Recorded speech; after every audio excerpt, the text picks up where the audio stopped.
Hello, welcome to MTG Pro Tutor. I'm Sean Pennard, your host, and today we are going to open this M15 booster pack and evaluate the cards inside. Let's dive right in and see what we get.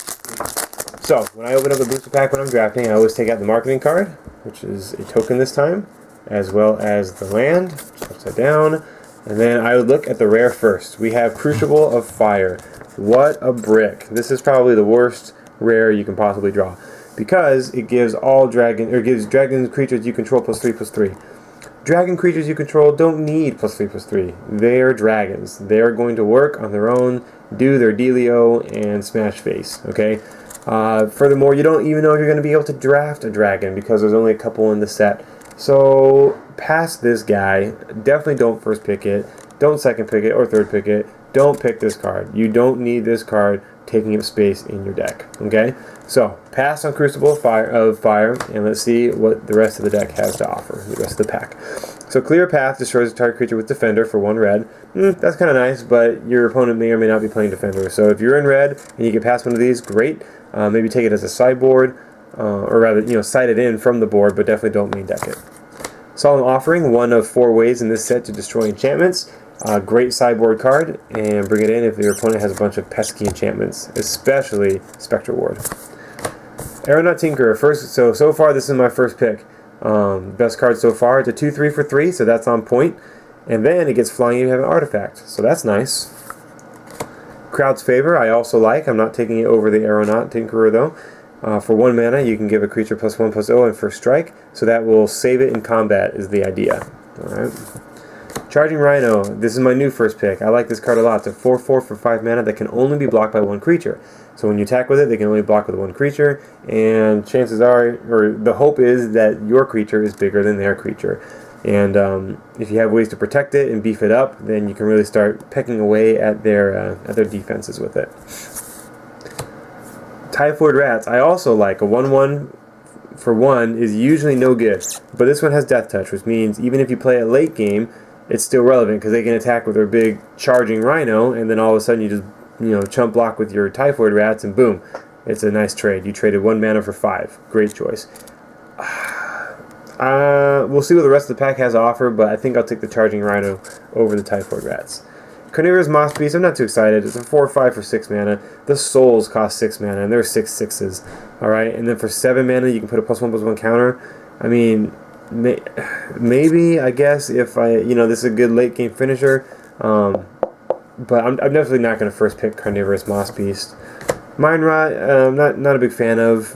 3 mana, you get to make your opponent discard 2 cards. Let's see what else. Okay, so State of Wayfinder is fantastic if you are playing a black-green,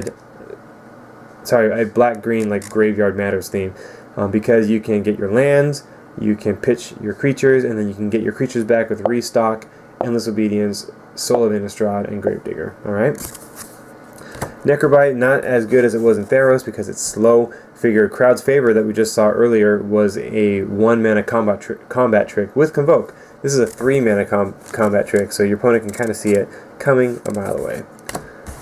Military Intelligence I don't think is worthy of a first pick. This is good once you've kind of already established your deck and you know that you're going to have like a lot of guys that can attack. For example, white decks pump out tokens. So white-blue, you can pair this with a white-blue deck, get a bunch of little tokens, and then attack, and let you give you card advantage as you draw cards. Paragon of Eternal Wilds gives other green creatures you control +1/+1, and then you can give a green creature you control trample. So the Paragons are good. Once you have like 6 creatures of that color, then the Paragons really shine because you know you're going to get some good use out of them. Nissa's Expedition has been a bit of a letdown, mainly because it does give you 2 lands, but oftentimes it sits in your hand stranded as you play more relevant spells.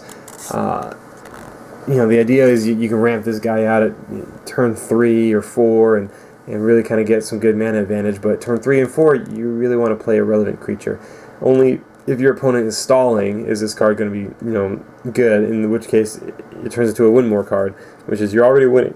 Excuse me, you're already winning because your opponent missed their 3 drop or their 4 drop, and now you're just going to win more. So win more cards usually aren't that great, and Nissa's Expedition tends to be a win more card because when you can play it, is only when you're already ahead, pretty much. Alright, so with that said, the uncommons weren't that spectacular. Paragon of Eternal Wilds definitely being the best among them. Say Wayfinder was good if you had the right deck. So Charging Rhino, how about that? The reason why I'm not taking an Aeronaut Tinkerer, those were the two best cards. The reason why I'm not taking the Paragon right off the bat, I don't know if I'm going to be in green. You know, I don't want to take it and then think, oh, hey, we're going to move in on green. They're better to pick up picks 6, 7, 8, you know, once you've kind of established yourself in one of those colors, right? So that said, Charging Rhino, Typhoid Rats, and Aeronaut Tinkerer are the best cards in this pack. And of those three, I would pick Charging Rhino. So there you have it. Thanks so much for taking the time to watch this video. You're awesome for doing so. Please share this with others who may be struggling to evaluate cards in M15. I'm Sean Penrod, and we'll see you in the next pack.